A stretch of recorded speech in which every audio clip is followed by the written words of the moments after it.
주일 예배 오신 성도님들 환영하며 축복합니다.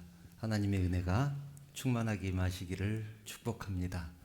또 영상을 통해서 예배하는 모든 성도들에게 주님의 은혜가 동일하게 임하시기를 축원합니다. 이제 하나님 앞에 예배 드릴 건데요, 사도신경 하심으로 신앙 고백하시겠습니다. 나는 전능하신 아버지 하나님 천지의 창조주를 믿습니다. 나는 그의 유일하신 아들 우리 주 예수 그리스도를 믿습니다. 그는 성령으로 잉태되어 동정녀 마리아에게서 나시고 본디오 빌라도에게 고난을 받아 십자가에 못 박혀 죽으시고 장사된 지 사흘 만에 죽은 자 가운데서 다시 살아나셨으며 하늘에 오르시어 전능하신 아버지 하나님 우편에 앉아 계시다가 거기로부터 살아있는 자와 죽은 자를 심판하러 오십니다. 나는 성령을 믿으며 거룩한 공교회와 성도의 교제와 죄를 용서받는 것과 몸의 부활과 영생을 믿습니다. 아멘.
나의 평생에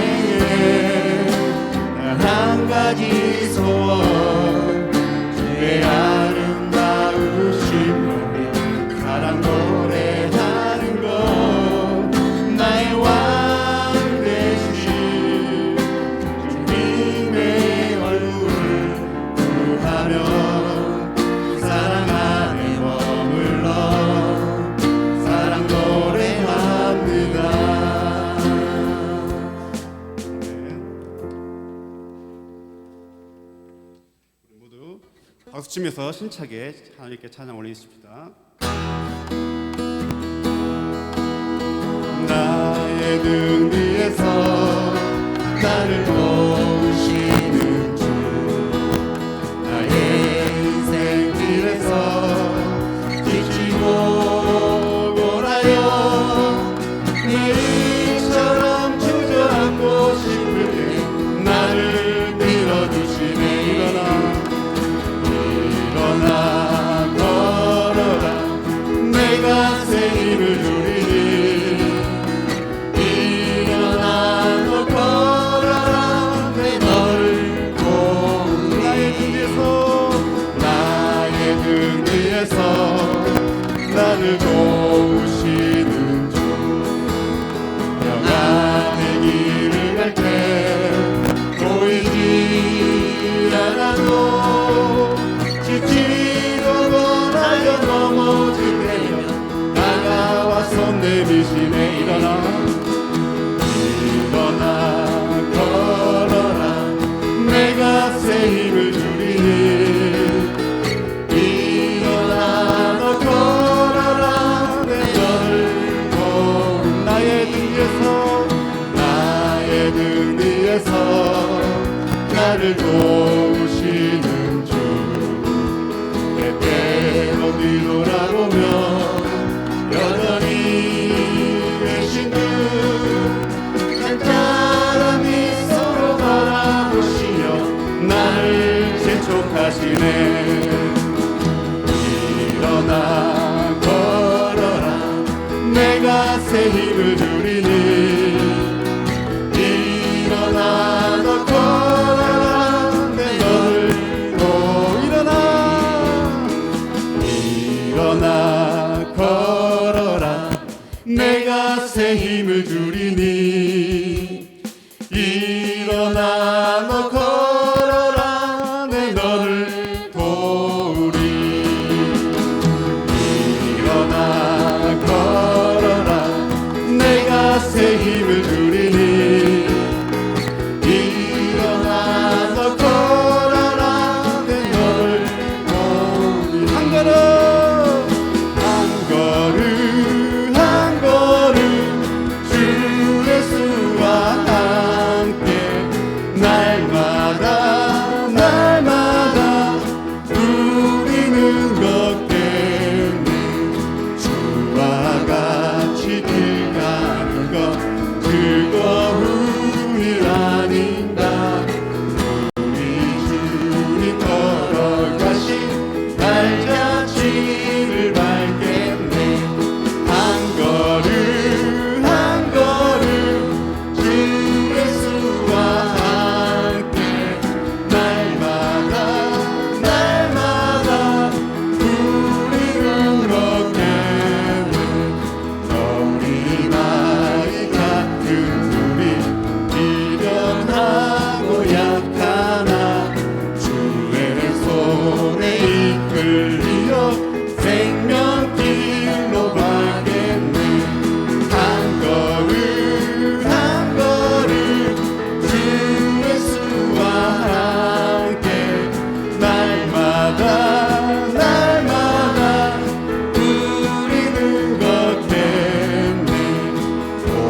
구세주 그는 나의 여호와 그는 나의 여호와 나의 구세주 나의 구세주 나의 구세주 물 가운데 지날 때도 침몰치 않으며 불 가운데 행할 때도 너를 상치 못하게 하시리 너를 지명하여 부르신 하나님 큰 사랑 너를 구속하여 살리신 하나님 내게 말씀하시네 두려워 말라 놀라지도 말라 내가 어딜 가든지 무슨 일 만나든지 내가 함께하리라 두려워 말라 놀라지도 말라 내 너를 붙들리라 너를 도우리라 주님 약속하셨네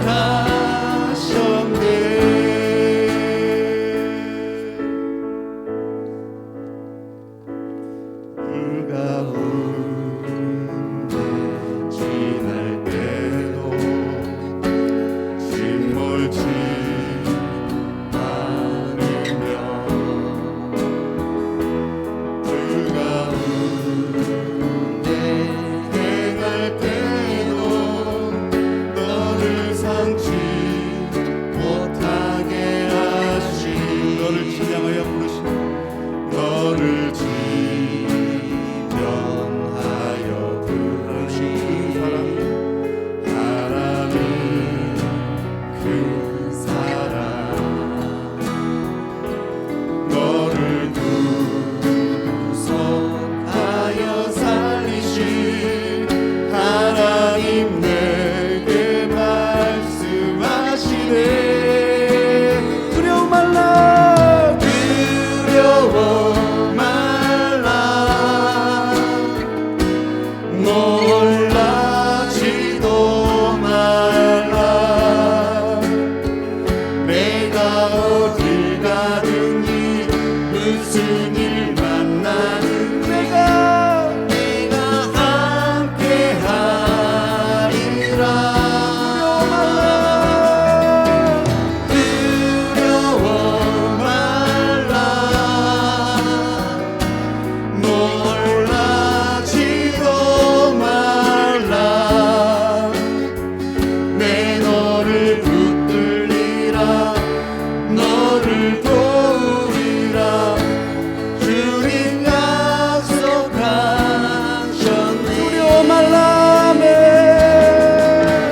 두려워 말라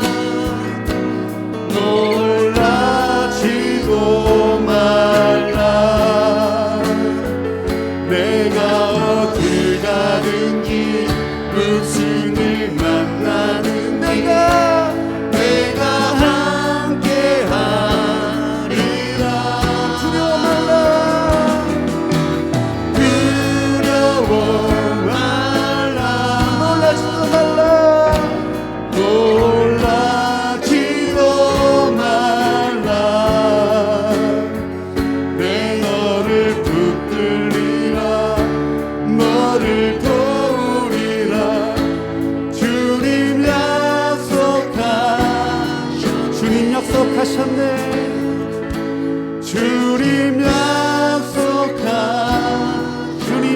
약속하셨네. 주님 약속하셨네.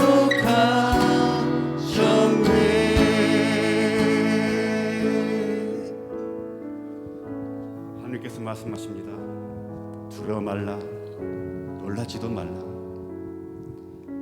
내가 어디를 가든지 내가 너와 함께 하리라. 바벨론 같은 이 세상 주님 없이는 살아갈 수가 없습니다. 이제는 우리가 주님만 의지하고 주님만 바라보며 살아가겠습니다. 주님만 바라보며 살겠노라. 이런 간절한 마음으로 주님께 고백하는 시간을 갖도록 하겠습니다. 조용히 눈을 감고 묵상하는 시간을 갖도록 하겠습니다.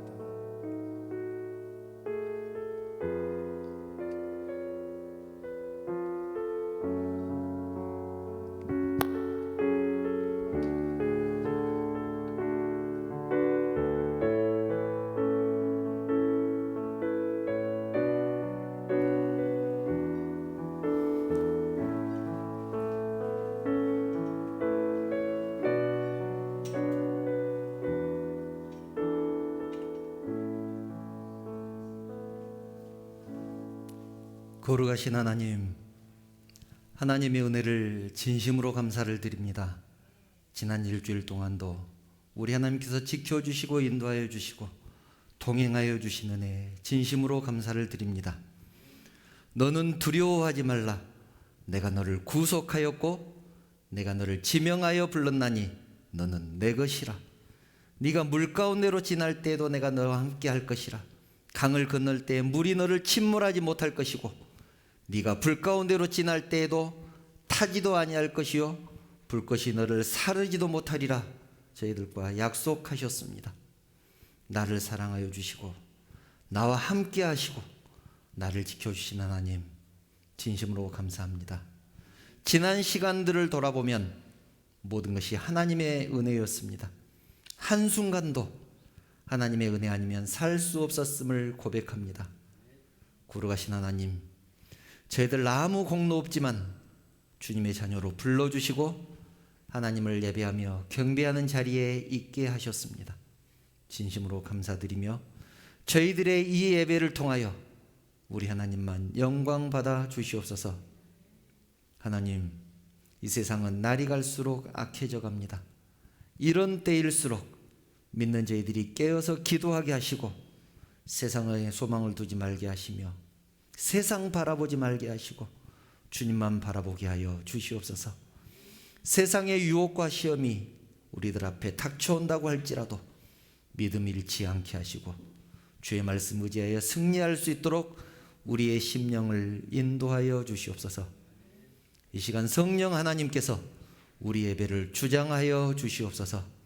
악한 것들 틈타지 못하도록 우리의 심령을 인도하여 주실 것을 믿사오며 거룩하신 예수님의 이름으로 기도드리옵나이다.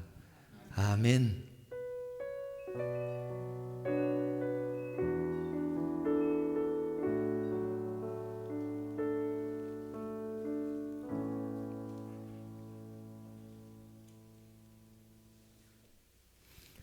이 시간 우리에게 주신 하나님의 말씀입니다. 하나님 말씀은 로마서 1장 3절부터 6절 말씀입니다. 로마서 1장 3절부터 6절 말씀 제가 봉독하겠습니다. 그의 아들에 관하여 말하면 육신으로는 다윗의 혈통에서 나셨고 성결의 영으로는 죽은 자들 가운데서 부활하사 능력으로 하나님의 아들로 선포되셨으니 곧 우리 주 예수 그리스도시니라.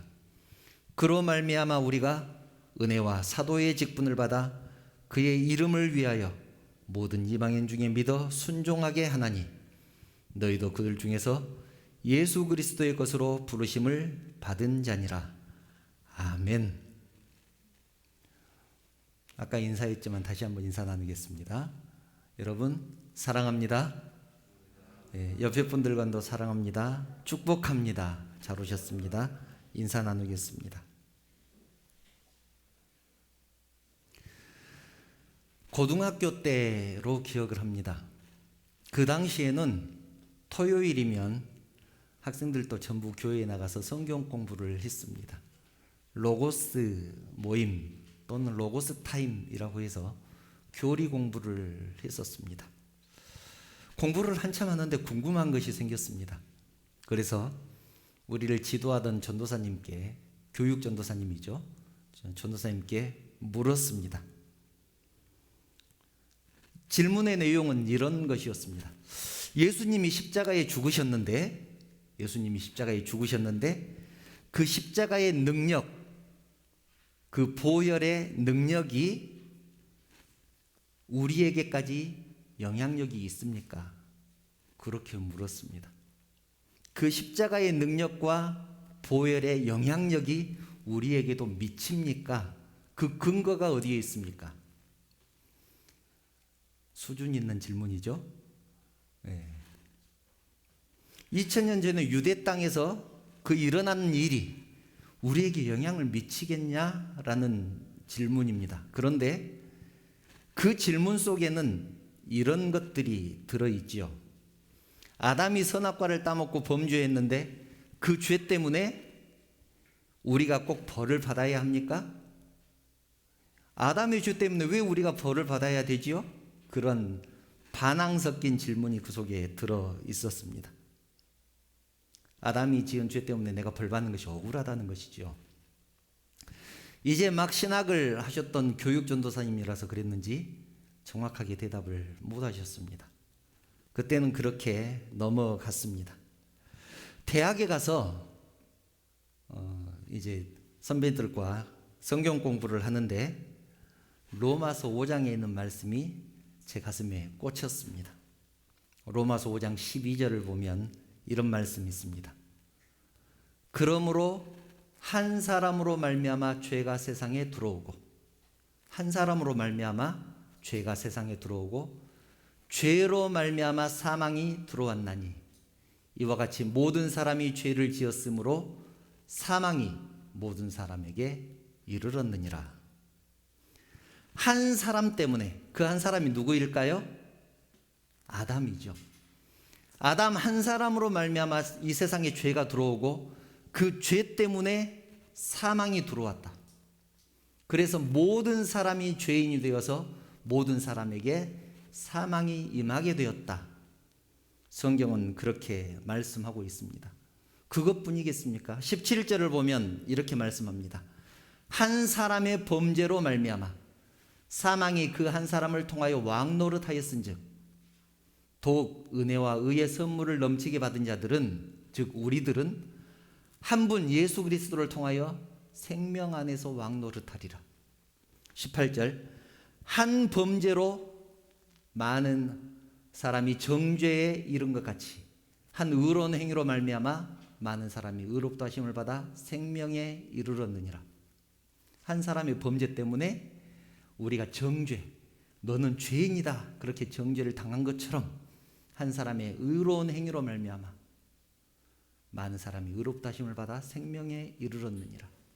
여기서 말하는 첫 번째 사람은 아담을 말하고 두 번째 나오는 한 사람, 한 의로운 행위, 그것은 누구를 말씀할까요?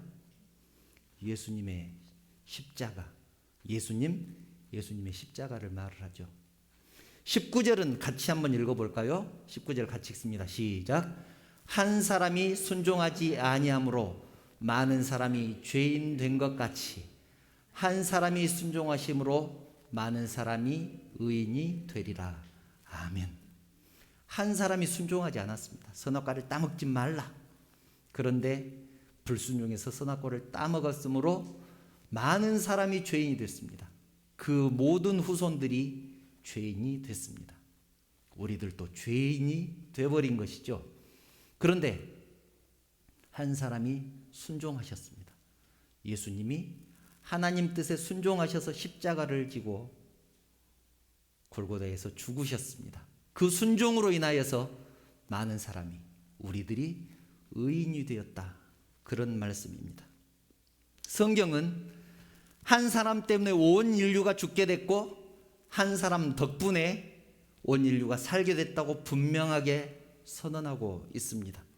그것도 수없이 반복하고 또 반복하면서 말씀하고 있습니다. 제가 고등학교 때 우리 전도사님께 했던 그 질문이 바로 로마서에 그 답이 있었던 것입니다. 뒤통수를 얻어 맞은 것 같았습니다. 그렇게 많이 읽었었는데 왜 몰랐을까? 그냥 눈으로만 읽었는가 보다. 그 일로 인해서 저는 로마서를 정말로 열심히 공부하기 시작을 했습니다. 신학교에 가서도 로마서 수업은 찾아가면서 들었습니다. 정말 중요하다고 생각했기 때문에 그렇습니다. 바울은 믿음으로 구원받는다, 이 말을 우리들에게 하고 싶어서 이렇게 하면 알아들을까? 또 저렇게 하면 알아들을까? 수없이 많은 예를 들어가면서 설명하고 또 설명합니다. 행여 우리가 알아듣지 못할까 봐. 그것이 바로 로마서입니다. 바울에 대해서 간단하게 설명을 하겠습니다. 이 바울이라는 사람은 주전 1년 내 다소에서 태어났습니다. 주전, 주후, 예수님이 태어나기 전, 예수님이 태어난 후. 그러니까 BC 1년에 다소에서 태어났고 주후 4년에 예루살렘으로 이사 옵니다. 바울이라는 사람의 본래 이름은 사울인데, 사울은 여호와께 구하다라는 뜻을 가지고 있습니다. 그런데 예수님을 만난 후에 이름을 바뀝니다. 이름을 바꿉니다. 바울. 바울이라는 이름은 낮은 자, 겸손한 자, 그런 의미를 가지고 있습니다. 바울 가족은 로마 시민권을 가지고 있었기 때문에 바울은 어렸을 때부터 그리스 문화를 배웠습니다. 바울은 가문으로 보나 배운 것으로 보나 엘리트 중에서도 엘리트였습니다. 그래서 청년 때부터 지도자로 인정을 받게 됩니다. 바울은 바리새인으로서 예루살렘의 최고 교육기관인 가말리엘 문화에서 공부를 하게 됩니다. 그래서 유대교 사상에 이렇게 심취하게 됩니다. 유대교의 영향을 받았기 때문에 그랬겠죠. 바울은 예수님이 죽으신 후에 기독교인들을 박해합니다. 박해하는데 앞장서지요. 그러다가 결국 스데반을 죽이는 일에 앞장서게 됩니다. 사도행전 7장 57절을 보면 그 기록이 나와 있습니다. 그들이 큰 소리를 지르며 귀를 막고 일제히 그에게 달려들어. 여기서 그들은 유대인들을 말합니다. 그들이 큰 소리를 지르며 귀를 막고 일제히 그에게 달려들어. 그는 스데반을 말하죠. 스데반에게 달려들어 성 밖으로 내치고 돌로 칠세. 증인들이 옷을 벗어 사울이라 하는 청년의 발 앞에 두니라. 사울로 앞에 자기 옷을 벗어서 증인들이 그곳에 두었습니다. 증인들이 옷을 벗었다는 말은 지금 이 판결에 나는 동의합니다. 이 판결에 동의하는데 나는 떳떳합니다. 부끄러움이 없습니다. 그런 뜻입니다. 그래서 자기 옷을 벗어서 발 앞에, 사울 앞에 두었습니다. 사울이 그 옷을 수집을 했다는 말은 그 사건, 그 판결의 중심에 사울이 있었다는 얘기죠. 그렇게 기독교인들을 열심히 열정적으로 박해했던 사울이었습니다. 사도행전 8장 3절을 보면 아주 기독교인들을 아주 씨를 말리려고 작정을 한 사람이 사울이었습니다. 바울이었죠. 8장 3절을 보면 이렇게 말씀합니다. 사울이 교회를 잔멸할세. 이 잔멸할세라는 말을 원어를 찾아보면 아예 하나도 남김없이 전부 죽였다, 그런 의미를 가지고 있습니다. 각 집에 들어가 남녀를 끌어다가 옥에 넘기니라. 바울은 정말로 악랄하게 그리스도를 핍박했던 사람입니다. 그런데 그랬던 바울이 예수님을 만나게 됩니다. 절대로 변할 것 같지 않았던 바울, 믿는 사람을 잡으려고 다메섹까지 찾아가던 그 바울이 다메섹으로 가던 중에 예수님을 만나게 되면서 회심하게 됩니다. 예수님 만나면서 한 방에 뒤집어진 것이죠. 아무리 약한 사람이라도, 아무리 약한 사람이라도 예수님을 만나게 되면 변하게 됩니다. 지금까지는 예수 믿는 사람을 잡아 죽이는 일을 했었는데 이제는 예수님을 전하겠다고 결단하고 복음을 전하러 다니게 됩니다. 물론 처음에는 사람들이 믿어주지 않습니다. 어제까지 예수 믿는 사람들을 그렇게 잡아 죽였던 바울이 갑자기 예수님을 믿으라고 전하러 다니니까 어떻게 믿을 수가 있겠습니까? 아무도 믿어주지 않습니다. 그런데 바나바라는 사람이 즉 보증을 씁니다. 이 사람은 틀림없다. 이 사람은 변했다.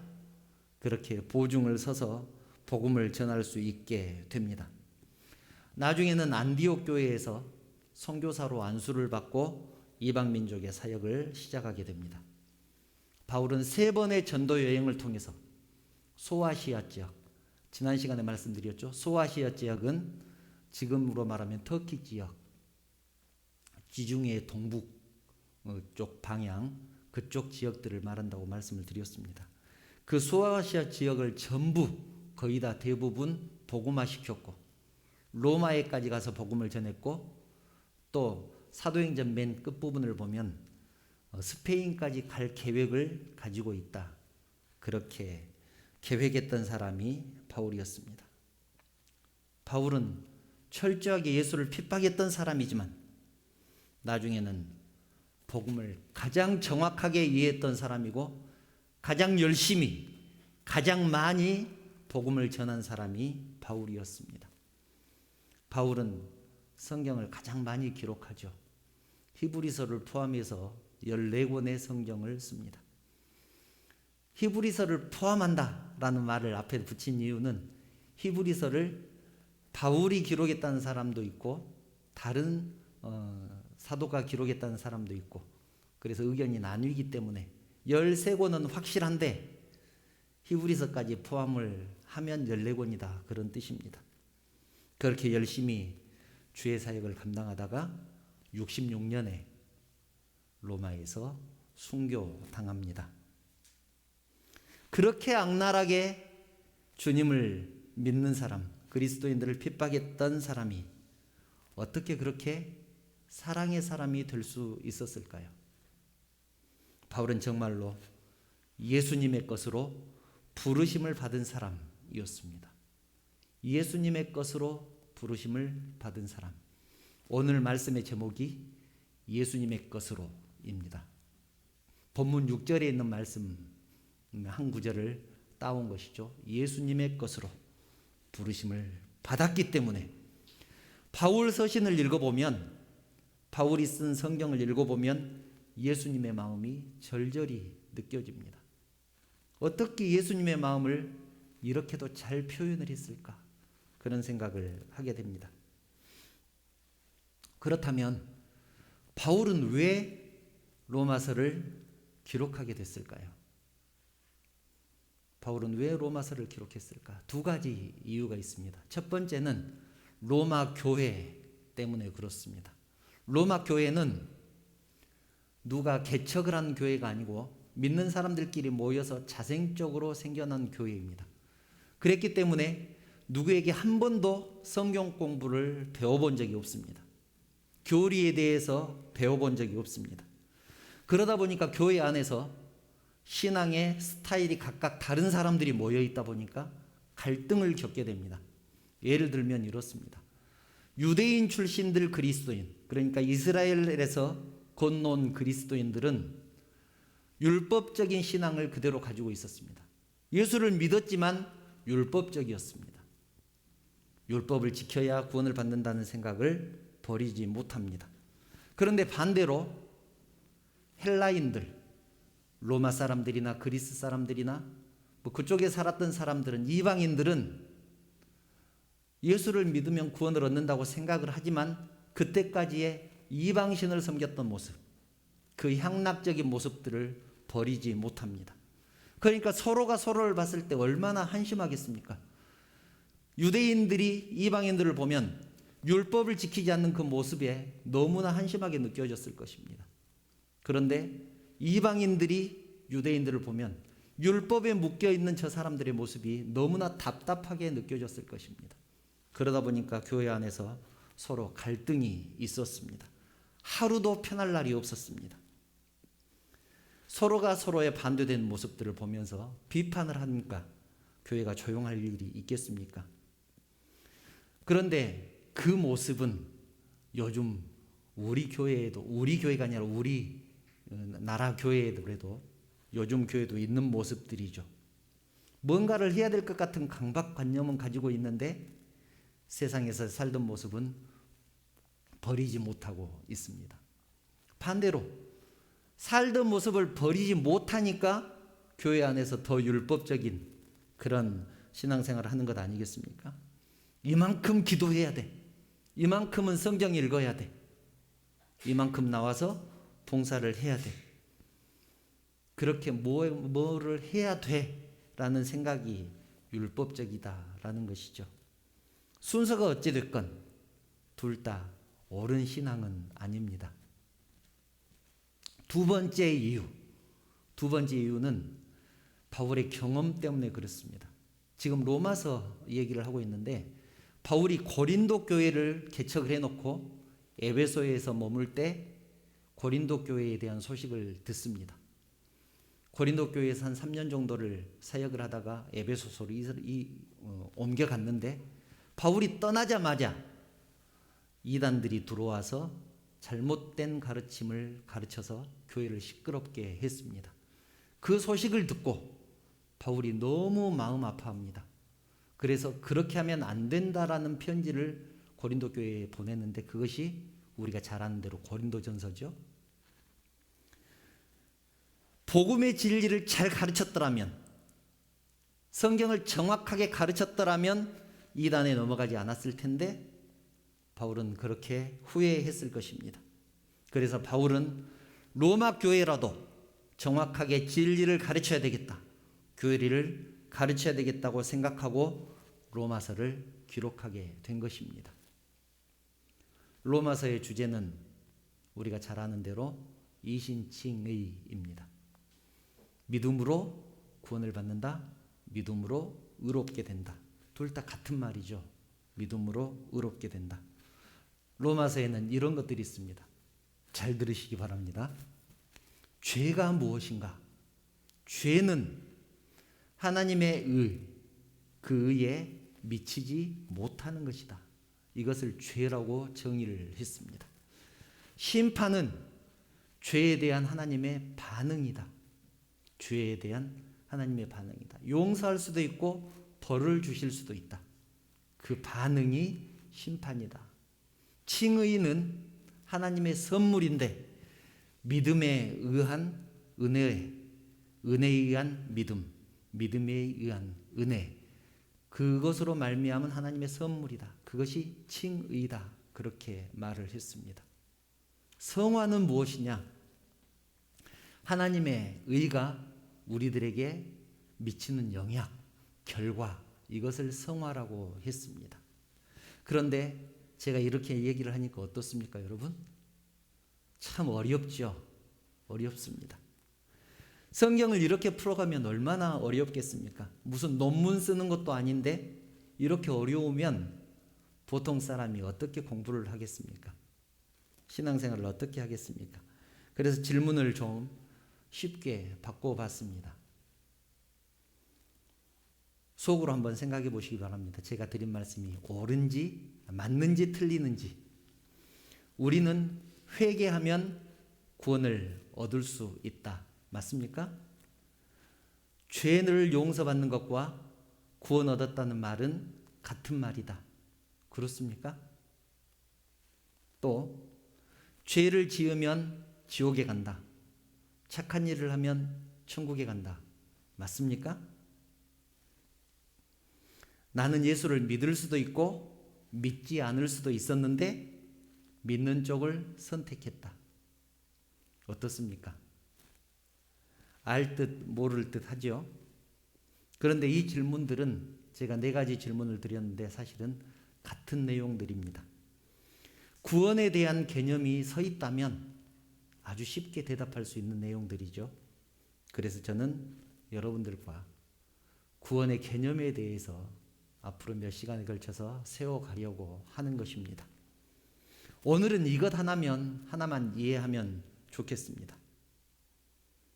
우리는 믿지 않았을 때, 모태신앙이라도 마찬가지입니다. 믿지 않았던 시간이 있습니다. 내가 주님을 만났던 그 시점, 그 전에 우리는 어떤 상태였을까? 즉 다른 말로 하면 우리의 신앙의 시작점은 어디였을까 하는 말입니다. 이것은 굉장히 중요합니다. 왜냐하면 이것을 알아야만 올바른 신앙의 개념을 정립할 수 있기 때문에 그렇습니다. 성경은 이렇게 말씀합니다. 죄인은 죽는다. 죽는데 반드시 죽는다. 그렇게 말씀합니다. 로마서 6장 23절을 보면 이렇게 말씀합니다. 죄의 싹은 사망이다. 죄의 결과는 죽음이다. 그리고 또 말씀하죠. 우리는 모두 죄인이다. 첫 번째는 죄인은 죽는다고 했습니다. 두 번째는 우리는 모두 죄인이다. 로마서 3장 10절을 보면 의인은 없나니 하나도 없다. 그렇게 말씀합니다. 의인이 아니다라는 것은 죄인이라는 얘기죠. 의인은 없나니 하나도 없다. 그 말은 전부 죄인이다. 그 말입니다. 우리는 모두 죄인입니다. 죄인은 죽는다고 했습니다. 그런데 우리는 죄인입니다.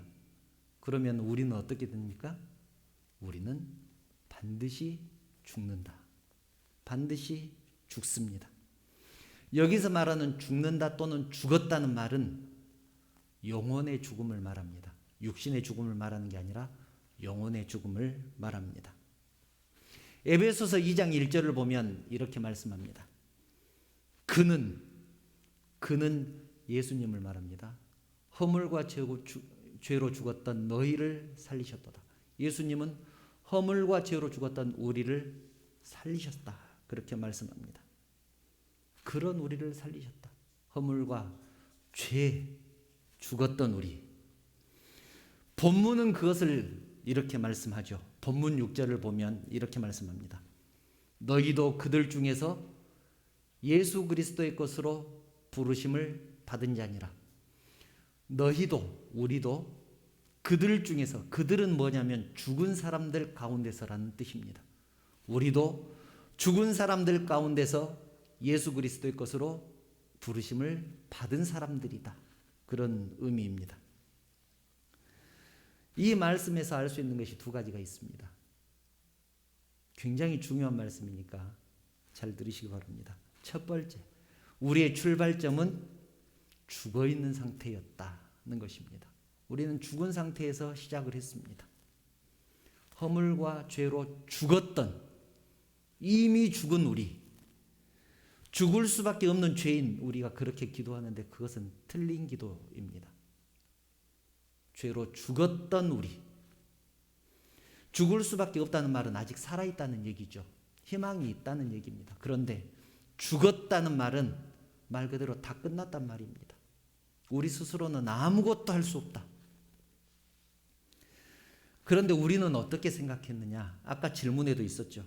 내가 믿을 수도 있었고 믿지 않을 수도 있었는데 누군가가 하도 귀찮게 하니까, 교회 가자고 조르고 하니까 교회 가는 쪽으로 선택을 했다. 믿는 쪽으로 내가 선택을 했다. 그렇게 생각을 합니다. 갈림길에서 우리가 우리의 신앙을 선택했다. 그렇게 생각을 합니다. 그런데 여러분, 죽은 사람이 생각할 수 있습니까? 죽은 사람이 선택할 수 있을까요? 더 나아가서 내가 착하게 살아야지, 내가 도덕적으로, 율법적으로, 윤리적으로 살아야지, 그런 생각을 할 수 있겠습니까? 죽은 사람은 생각할 수가 없습니다. 그것은 불가능하죠. 박영선 목사님은 그 부분을 이렇게 설명을 했습니다. 박영선 목사님은 합신의 설교학 교수님이십니다. 이렇게 설명을 했습니다. 죽은 사람이 구원을 생각하는 것은 지렁이가 매니큐어를 생각하는 것과 같다. 생각할 수 없다는 얘기죠. 죽은 사람이 구원을 생각하는 것은 지렁이가 매니큐어를 생각하는 것과 같다. 손톱도 없고 손톱으로 한 번도 본 적이 없는 지렁이가 매니큐어를 어떻게 생각할 수 있겠습니까? 마찬가지로 이미 죽은 사람은 살아야겠다는 생각을 아예 할 수 없다는 것이죠. 칼빈은 이것을 전적 타락이라고 했습니다. 들어는 보셨죠? 전적 타락. 이 말씀으로 알 수 있는 것 두 번째는 죽었던 우리를 예수님이 살리셨다는 것입니다. 죽었던 우리를 예수님이 살리셨다. 아까도 말씀드렸지만 에베소서 2장 1절 그는 허물과 죄로 죽었던 우리를 살리셨도다. 본문 6절 너희도 그들 중에서 예수 그리스도의 것으로 부르심을 받은 자니라.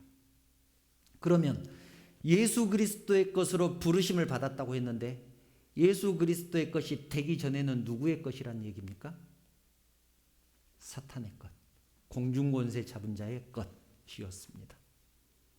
그런데 예수님이 그 중에서 우리를 건져내셔서 예수님의 것으로 삼으셨습니다.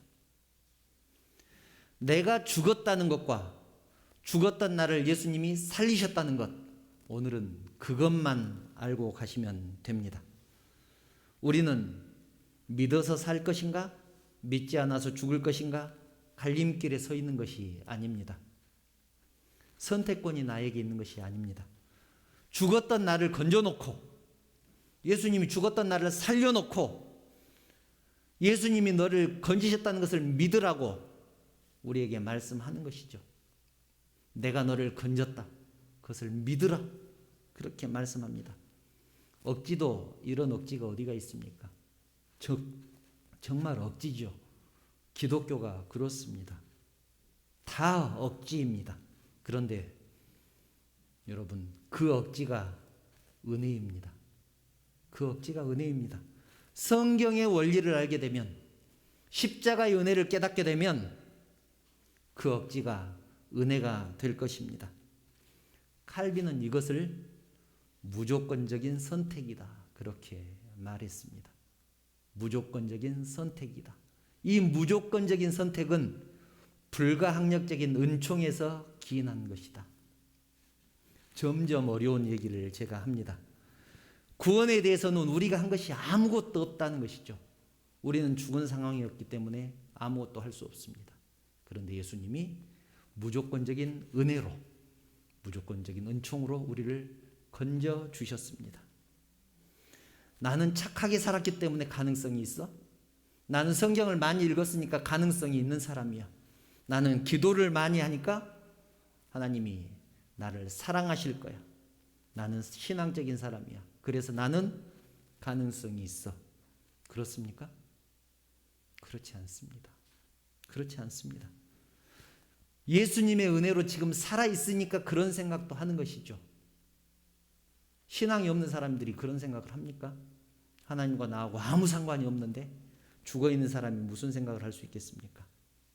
여러분, 말씀을 정리합니다. 우리는 모두 예수님의 것입니다.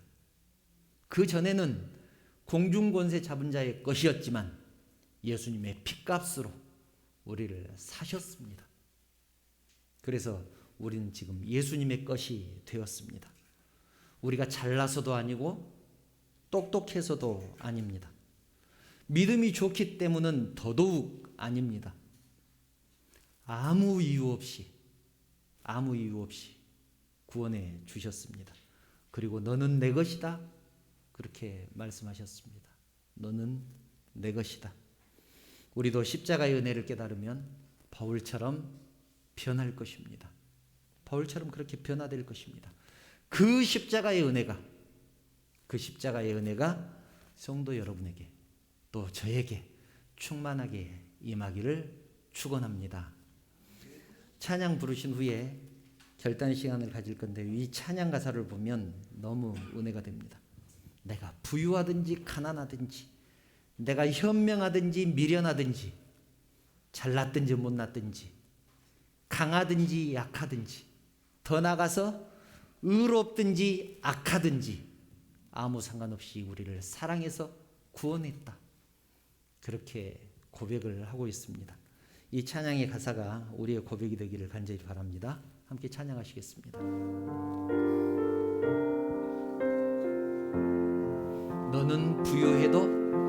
너는 부유해도 가난해도 너를 사랑하여 구원했으니 너는 내 것이라 너는 내 것이라 내 것이라 너는 내 것이라 너는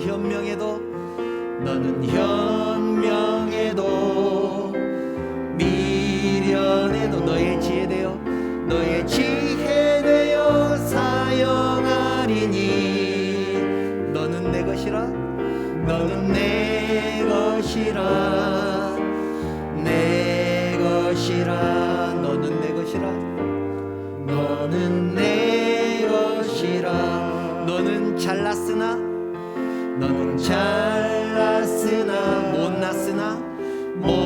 못났으나 너의 모든 것을 알고 있으니 너는 내 것이라 너는 내 것이라 내 것이라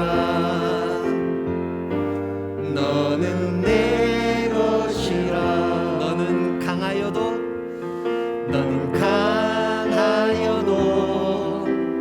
약하여도 너의 힘이 되어 일으키리니 너는 내 것이라 너는 내 것이라 내 것이라 너는 내 것이라 마지막으로 고백합니다. 너는 의로워도 악하여도 너를 나의 피로 구원했으니 너는 내 것이라 너는 내 것이라 내 것이라 너는 내 것이라 너는 내 것이라 너는 내 것이라 내 것이라 너는 내 것이라 너는 내 것이라 너는 내 것이라 내 것이라 아멘 너는 내 것이라. 사랑하는 성도 여러분, 우리는 죄와 허물로 죽었던 사람들입니다. 그런 우리를 예수 그리스도의 십자가의 은혜로 구원하여 주셨습니다. 우리가 부자여서도 아니고 지혜로워서도 아닙니다. 우리가 잘나서도 아니고 우리가 의롭거나 선해서도 아닙니다.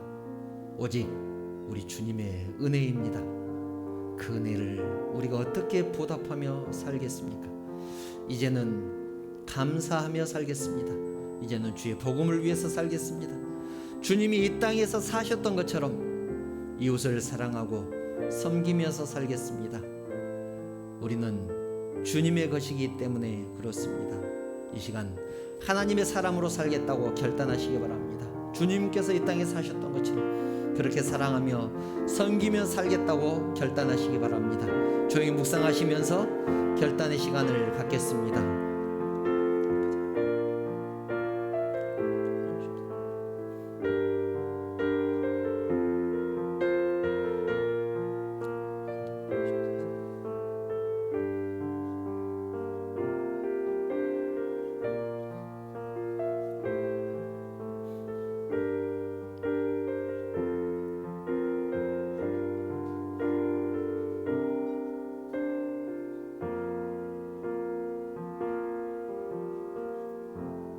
사랑과 자비가 풍성하신 하나님, 죄와 허물로 죽었던 우리 주님의 십자가의 은혜로 구원해 주셨습니다.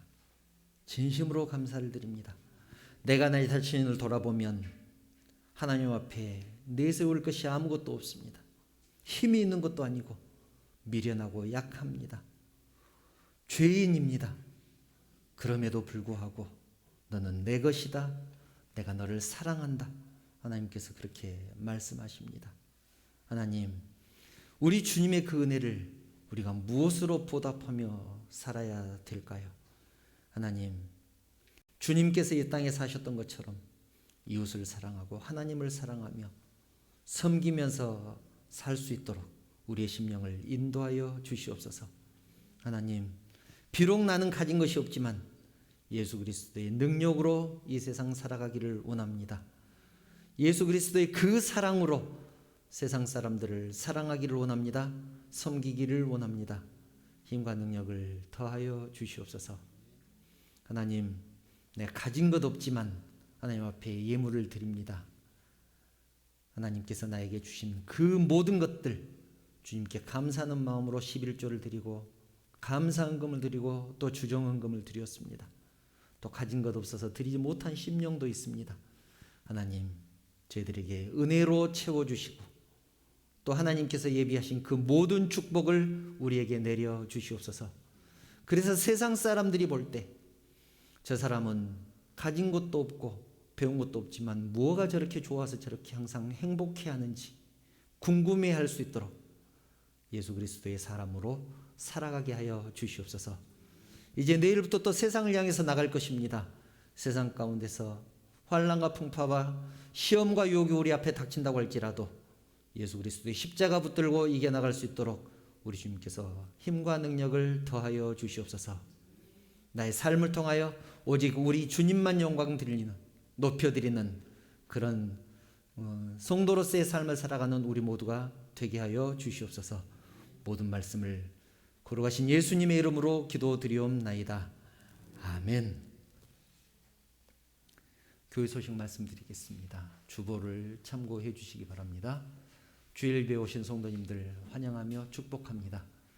방역수칙 잘 지켜주신 것 너무나 감사드립니다. 좀 불편하시더라도 지금처럼 그렇게 협조 잘 해주시기 부탁드립니다. 4월 행사 일정이 주보에 쭉 나와 있습니다. 참고해 주시고 그 행사들을 위해서 그 행사가 행사에 그치지 않도록 기도해 주시면 대단히 감사하겠습니다. 오늘도 예배 마친 후에 권사님들과 안수집사님들 잠깐 남아서 창립기념주일에 대해서 논의하겠습니다. 혹시 또 다른 광고 있으실까요? 네, 다른 광고 없으시면 축복의 찬양, 하나님의 축복 찬양하신 후에 축도로 예배 마치겠습니다.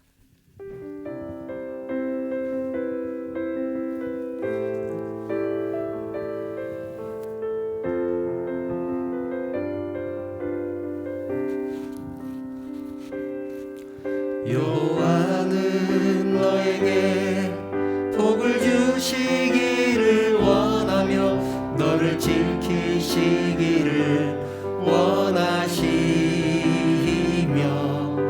여호와는 그 얼굴을 너를 향하여 드사 은혜와 평강 주시기 원하노라. 여호와는 너에게 여호와는 너에게 복을 주시기를 원하며 너를 지키시기를 원하시며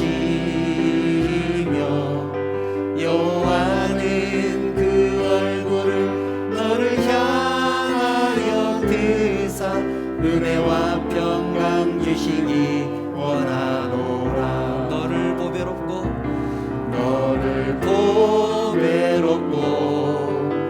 존귀하게 여기시는 하나님이 내 삶 속에서 이 약속을 신실하게 이루시리. 땅에 기름진 것으로 하늘을 신령한 것으로 너를 복주시고 지키실 하나님이 너의 영혼 잘 되도록 은혜 베푸시며